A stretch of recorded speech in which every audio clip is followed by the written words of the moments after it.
അഭിലാഷ് പറയൂ, നമ്മൾ കൂടുതൽ ഈ യന്ത്രസാമഗ്രികൾ അങ്ങോട്ടേക്ക് എത്തിക്കുമ്പോൾ കാര്യക്ഷമമായി തെരച്ചിൽ നടത്താൻ കഴിയുമെന്നാണ് നമ്മൾ വിചാരിക്കുന്നത്. അപ്പോഴും അപ്രാപ്യമായ മേഖല എന്ന് പറയുന്നത് നിരവധി ഈ മുണ്ടക്കൈയിലുണ്ട് എന്ന് തന്നെ കരുതുന്നു.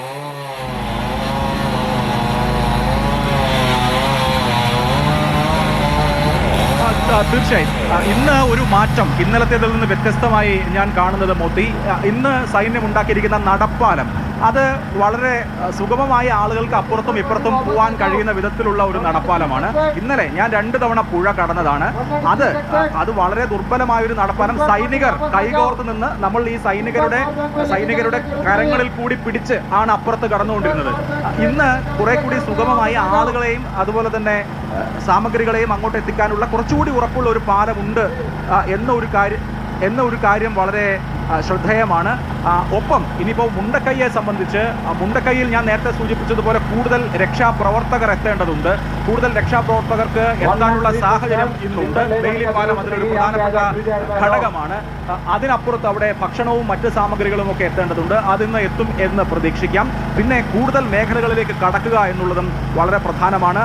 മുണ്ടക്കൈയുടെ മുകൾ ഭാഗങ്ങളിലേക്ക് ചില അവിടുത്തെ വാർഡ് മെമ്പർമാരടക്കമുള്ള ചില ആളുകളുമായി ഞാൻ ഇന്നലെ സംസാരിച്ചിരുന്നു. അപ്പോൾ ചില മേഖലകളിലേക്ക് ഇനിയും അതിൻ്റെ ദുരന്തത്തിൻ്റെ വ്യാപ്തി മനസ്സിലാക്കുന്ന വണ്ണമുള്ള തെരച്ചിൽ പ്രവർത്തനങ്ങൾ നടന്നിട്ടില്ല എന്ന സൂചന അവരിൽ നിന്ന് ലഭ്യമായിരുന്നു. മൊത്തം ഇതിൽ നമ്മൾ കാണേണ്ട ഒരു കാര്യം, ഇതൊരു ചെറിയ സ്ഥലമല്ല.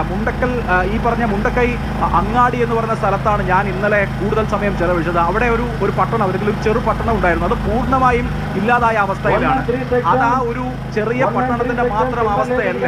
അവിടെ നിന്ന് നമ്മൾ കണ്ണെത്താ ദൂരത്തോളം നോക്കുമ്പോൾ തകർന്നു കിടക്കുന്ന, പൂർണ്ണമായും മണ്ണ് മൂടി കിടക്കുന്ന അവസ്ഥയാണ് കാണുന്നത്. കെട്ടിടങ്ങളെല്ലാം മണ്ണിനടിയിലാണ്. അത് കിലോമീറ്ററുകളോളം വ്യാപ്തിയിൽ അങ്ങനെ മണ്ണിന്റെ ഒരു വലിയ കൂമ്പാരം കിടക്കുകയാണ്. ആ മണ്ണിനകത്തു നിന്ന് വേണം തെരച്ചിൽ നടത്തി ജീവന്റെ അവസാന തുടിപ്പെങ്കിലും അവശേഷിക്കുന്നുണ്ടോ എന്ന് കണ്ടെത്താൻ.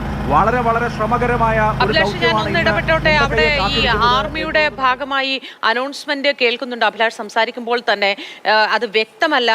എന്താണ് അവിടെ സൈനികർക്ക് ഒപ്പമുള്ളവർക്ക് എന്തെങ്കിലും നിർദ്ദേശങ്ങൾ നൽകുന്നതാണോ അതോ പ്രദേശവാസികൾക്കുള്ള ഏതെങ്കിലും തരത്തിലുള്ള അനൗൺസ്മെന്റ് ആണോ ഇപ്പോൾ ഉള്ളത്?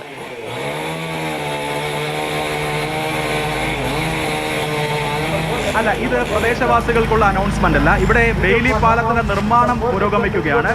ഈ റെയിലുകൾ അവിടേക്ക് സൈനികർ എല്ലാവരും കൂടെ ഒത്തൊരുമിച്ചാണ് നീക്കുന്നത്. ഇപ്പോൾ മോത്തി ദൃശ്യങ്ങളിൽ കാണാമല്ലോ. ആ സൈനികർക്ക്, ഈ പ്രവൃത്തിയിൽ ഏർപ്പെട്ടിരിക്കുന്ന സൈനികർക്ക് അവരുടെ മേലുദ്യോഗസ്ഥൻ നൽകുന്ന നിർദ്ദേശമാണ്. ഈ സൈനികർ ഒത്തൊരുമിച്ച് അവരിപ്പോ കൈകൾ ഈ റെയിലിൽ ഉറപ്പിച്ച് നിർത്തിയിരിക്കുകയാണ്. ഇവർ കായികമായി, അതായത് ഇവർ ഒരുമിച്ച് ഈ റെയിലുകൾ മുന്നോട്ട് നീക്കിയാണ് ഈ റെയിലിനെ അക്കരെ എത്തിക്കുക. അപ്പോൾ അതിനുള്ള ശ്രമമാണ് ഇപ്പോൾ നടക്കുന്നത്. ബെയിലി പാലത്തിന്റെ പണി ഏതാണ്ട് ഒരു 75% പൂർത്തീകരിച്ചിട്ടുണ്ട്. ഇനി അക്കരെ ഈ റെയിലുകൾ പൂർണ്ണമായും 2 കരയും കൂടി കണക്ട് ചെയ്യുക എന്നുള്ളതാണല്ലോ ഏറ്റവും പ്രധാനപ്പെട്ട കാര്യം. അതിന് റെഡിയാവാൻ വേണ്ടി കമാൻഡ് ചെയ്യുകയാണ്. ആ പ്രവർത്തനം ഇപ്പോൾ എനിക്ക് തോന്നുന്നു നിങ്ങൾക്ക് ദൃശ്യങ്ങൾ തത്സമയം തന്നെ കാണാം. സൈനികർ കൃത്യമായി അവരുടെ കൈകൾ ഈ റെയിലിൽ ഉറപ്പിച്ച് നിർത്തിയിട്ടുണ്ട്. ഈ നിർദ്ദേശങ്ങൾ ലഭിക്കുന്നതനുസരിച്ച് സൈനികർ മൂവ് ചെയ്യും. അങ്ങനെ ഈ റെയില് പൂർണ്ണമായും അപ്പുറത്തെത്തിച്ച് ഈ നദിയെ, കണ്ണാടിപ്പുഴയെ പൂർണ്ണമായും അപ്പുറത്ത് കണക്ട് ചെയ്യുന്ന വിധത്തിൽ, അതായത് ഇവിടെ നിന്ന് ആളുകൾക്ക് വാഹനങ്ങൾക്കൊക്കെ സുരക്ഷിതമായി അക്കരെ കടക്കാൻ കഴിയുന്ന വിധത്തിലുള്ള ഒരു പാലം ഉണ്ടാക്കണം. ഇപ്പോൾ റെഡിയാവാനുള്ള നിർദ്ദേശം നൽകുകയാണ്. ഇതാ കാണുക, സൈനികർ പതുക്കെ അവരുടെ ബലം പ്രയോഗിച്ചു തുടങ്ങുകയാണ്. പാലം നിർമ്മാണത്തിന്റെ ഏറ്റവും പ്രധാനപ്പെട്ട ഘട്ടമാണ്. നമ്മുടെ ഇന്ത്യൻ സൈന്യത്തിന്റെ ശേഷി, അവരുടെ കായിക ശേഷി, കരുത്ത് ഉപയോഗിച്ചാണ് ഇപ്പോ മൂവ് ചെയ്യുകയാണ്. ഈ റെയില് മൂവ് ചെയ്യുകയാണ്. അപ്പുറത്തെ കരയിലേക്ക് എത്തേണ്ടതുണ്ട്. നിർദ്ദേശത്തിനനുസരിച്ച് കൃത്യമായി ഇന്ത്യൻ ആർമിയുടെ സൈനികർ ഈ പണി പൂർത്തിയാക്കുകയാണ്. ഇന്ത്യൻ സൈന്യത്തെ സംബന്ധിച്ച് ഇതാദ്യമായല്ല. ദുരന്ത ഘട്ടങ്ങളിലൊക്കെ ഇതുപോലെ തകർന്നു പോയ ഇടങ്ങൾക്കൊക്കെ കൈത്താങ്ങാൻ ഇന്ത്യൻ സേനയ്ക്ക് കഴിഞ്ഞിട്ടുണ്ട്. അത് നമ്മൾ ഉത്തരാഖണ്ഡിൽ കണ്ടിട്ടുണ്ട്, അത് നമ്മൾ സിക്കിമിൽ കണ്ടിട്ടുണ്ട്. ഇതുപോലെയുള്ള ബെയിലി പാലത്തിന്റെ നിർമ്മാണം നമ്മൾ മുമ്പും കണ്ടിട്ടുണ്ട്. ഇപ്പോ ബെയിലി പാലത്തിന്റെ നിർമ്മാണത്തിലെ ഏറ്റവും ക്രൂഷ്യലായ ഒരു ഘട്ടം ഈ റെയിലുകൾ അപ്പുറത്ത് പൂർണ്ണമായി എത്തിക്കുക, അതായത് അപ്പുറത്തെ കരയുമായി ഘടിപ്പിക്കുക എന്നുള്ളതാണ് ഏറ്റവും പ്രധാനപ്പെട്ട കാര്യം. അതിന് ഉള്ള ഏറ്റവും പ്രധാനപ്പെട്ട ഒരു ഘട്ടം ആണിപ്പോൾ നടന്നുകൊണ്ടിരിക്കുന്നത്. ഈ നേരത്തെ കേട്ട അനൗൺസ്മെന്റ്, ഇപ്പോൾ കേൾക്കുന്ന അനൗൺസ്മെന്റ് സൈനികർക്ക് അവരുടെ മേലുദ്യോഗസ്ഥൻ, അവരുടെ കമാൻഡർ നൽകുന്ന കമാൻഡാണ്.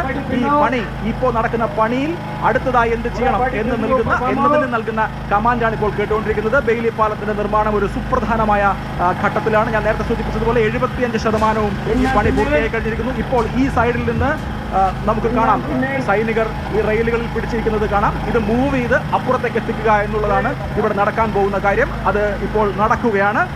ആ ദൃശ്യങ്ങളാണ് ഇപ്പോൾ കണ്ടുകൊണ്ടിരിക്കുന്നത്.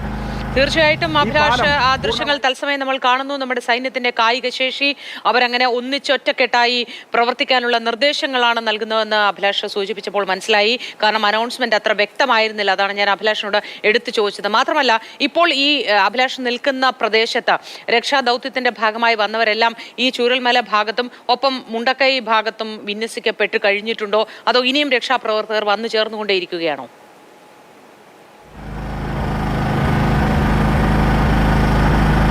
രക്ഷാപ്രവർത്തകർ വന്നു ചേർന്നുകൊണ്ടേയിരിക്കുന്നുണ്ട്. രക്ഷാപ്രവർത്തകരായാലും മാധ്യമപ്രവർത്തകരായാലും ഇവർ ഈ രണ്ട് കൂട്ടരെ മാത്രമേ ഈ ഭാഗത്തേക്ക് കടത്തിവിടുന്നുള്ളൂ. അവരെ ഈ ചൂരൽ മലയ്ക്ക് ഒരു 1.5 കിലോമീറ്റർ വരെ, ആ 1.5 കിലോമീറ്റർ അപ്പുറം വരെ വാഹനത്തിൽ വരാൻ കഴിയുകയുള്ളൂ. അതിനുശേഷം കാൽനടയായി വരണം.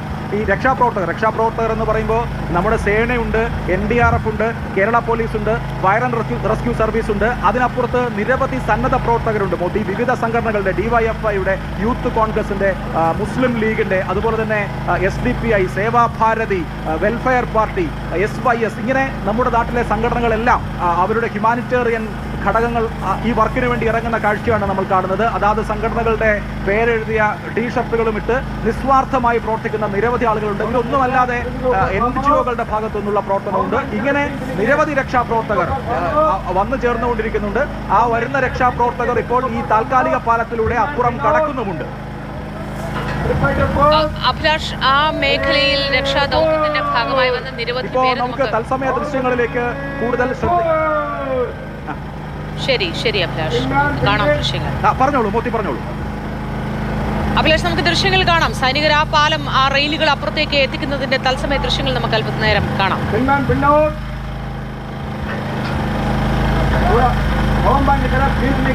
അതെ, ഇപ്പോ ഈ റെയിലുകൾ അപ്പുറത്തെ കരയുമായി ഘടിപ്പിച്ചു കഴിഞ്ഞാൽ ഈ ബെയിലി പാലത്തിന്റെ നിർമ്മാണത്തിൽ ഒരു 85% പുരോഗതിയാവും. പിന്നെ ഇനി കുറച്ചു മണിക്കൂറുകളുടെ താമസം മാത്രമേ ഉണ്ടാവുകയുള്ളൂ. ഇന്ന് ഉച്ചയ്ക്ക് മുമ്പ് തന്നെ ഈ പാലം തീർക്കുക എന്നുള്ളത് ഇന്ത്യൻ സൈന്യത്തിന്റെ കമ്മിറ്റ്മെന്റ് ആണ്. അവർ നേരത്തെ പറഞ്ഞതാണ് ഇന്ന് ഉച്ചയ്ക്ക് മുമ്പ് ഈ പാലം പൂർണ്ണമാകുമെന്നുള്ളത്. അപ്പോൾ നമുക്ക് അത് തന്നെ പ്രതീക്ഷിക്കാം. ഈ പാലം പൂർത്തിയായാൽ രക്ഷാപ്രവർത്തനം കുറെ കൂടി എളുപ്പമുള്ളതാകും. രക്ഷാപ്രവർത്തനം കുറെ കൂടി സജീവമാകും. ഇപ്പോ ഈ ബെയിലി പാലത്തിന്റെ തൊട്ടപ്പുറത്തൊരു താൽക്കാലിക പാലമുണ്ട്. ആ തൊട്ടപ്പുറത്തുള്ള താൽക്കാലിക പാലത്തിലൂടെയാണ് രക്ഷാപ്രവർത്തകർ, ഞാൻ നേരത്തെ സൂചിപ്പിച്ചതുപോലെ വിവിധ സന്നദ്ധ സംഘടനകളുടെ രക്ഷാപ്രവർത്തകരുണ്ട്. ആ രക്ഷാപ്രവർത്തകർ ഈ ബെയിലി പാലത്തിന് തൊട്ടപ്പുറത്തുള്ള പാലത്തിലൂടെയാണ് അങ്ങോട്ട് പോയിക്കൊണ്ടിരിക്കുന്നത്. സ്ട്രെച്ചറുകളുമായി പോകുന്ന ആളുകളുണ്ട്. ഈ മരവും അതുപോലെ തന്നെ സിമന്റ് കട്ടയും ഒക്കെ മുറിക്കാൻ പറ്റുന്ന ആയുധങ്ങളുമായി പോകുന്ന ആളുകളുണ്ട്. വീൽ ചെയറുകളുമായി പോകുന്ന ആളുകളുണ്ട്.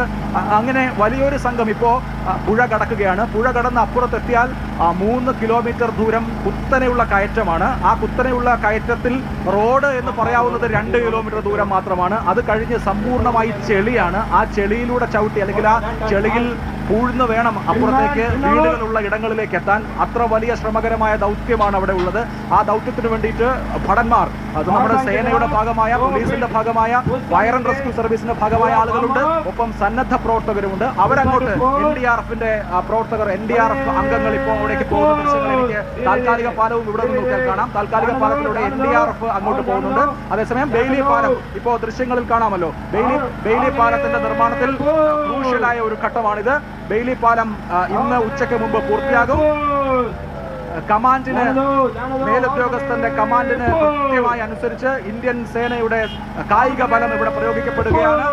ഇന്നലെ കണ്ണൂരിലാണ് ഈ ബെയിലി പാലത്തിന് വേണ്ട സാമഗ്രികൾ എത്തിച്ചത്. ഇന്നലെ രാവിലെയോടെ. അതിനുശേഷം അവിടെ നിന്ന്, കണ്ണൂരിൽ നിന്ന് റോഡ് മാർഗം ഈ റെയിലുകൾ ഇങ്ങോട്ടേക്ക് എത്തിക്കുകയായിരുന്നു. ഞങ്ങൾ ഇന്നലെ ഇവിടെ ഉള്ള സമയത്ത് തന്നെയാണ് വലിയ ലോറികളിൽ ബെയിലി പാലത്തിന്റെ നിർമ്മാണത്തിന് വേണ്ട സാധന സാമഗ്രികൾ, ഈ റെയിലുകൾ അടക്കമുള്ളവ വലിയ ലോറികളിൽ കണ്ണൂരിൽ നിന്ന് എത്തിക്കുകയായിരുന്നു. അത് എല്ലാം ഇവിടെ എത്തിയിട്ടുണ്ട്. ഇനി ഇത് ഘടിപ്പിക്കുക എന്ന ഘട്ടമാണ്. അഭിലാഷ്, ദയവായി തുടരുക. ഞാൻ അഭിലാഷിലേക്ക് തിരികെ വരാം. ബെയിലി പാലം നിർമ്മാണത്തിന് ഏകദേശം അവസാന ഘട്ടത്തിലേക്ക് അടുക്കുന്നതാണ് നമുക്ക് കാണാൻ കഴിയുന്നത്. അവിടെ നിന്നാണ് അഭിലാഷ് മോഹൻ ആ കാര്യങ്ങൾ നമുക്ക് വിശദമാക്കി തന്നത്. ടൺ കണക്കിന്റെ ഭാരം ഒരേ സമയം, 24 ടൺ ഭാരം ഒരേ സമയം വഹിക്കാൻ കഴിയുന്ന ബെയിലി പാലമാണ് ഇപ്പോൾ എഞ്ചിനീയറിംഗ് വിഭാഗം, സേനയുടെ എഞ്ചിനീയറിംഗ് വിഭാഗം നിർമ്മിച്ചുകൊണ്ടിരിക്കുന്നത്.